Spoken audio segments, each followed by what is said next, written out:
In this movie, I'm going to talk about spans and splits. These are options that you can find perhaps on the control panel if your control panel is wide enough, if your monitor is wide enough to show that option. If it's not, and mine isn't, then you will have to come down to here on the control panel menu. Now, what these options do is allow you to have certain paragraphs span or straddle multiple columns, and other paragraphs do the opposite of that, split into subcolumns. So we see that here. This is a 2-column text frame.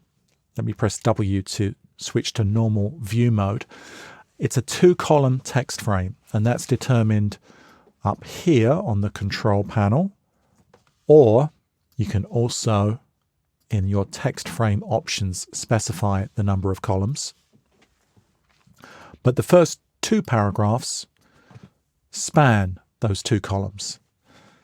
Then everything else conforms to the 2 columns except this list of ingredients, which is split. So we're using both in the same frame. And the benefit of this is that all of these formats exist within one text frame. Let's come to this point where currently everything is in a single column. So the first thing I'll do is divide that into 2 columns. Then I'll select these first 2 paragraphs. Now, since we haven't officially covered paragraph styles yet, I'm just going to apply this locally, i.e. just to this selection. Span columns, and I'll choose span columns. And if I had multiple columns, I could choose how many of those the paragraph spanned, but in this case it's either 1 or 2, so it has to be all. And I could also add in some space after the span if I wanted to, but I don't think that's necessary, so I'll just click OK.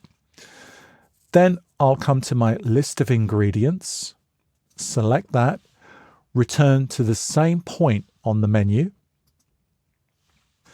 and choose the opposite option, split. And I'm going to split this into 2 subcolumns. I could also change the gutter width if I needed to, but I think 12 points is fine in this case.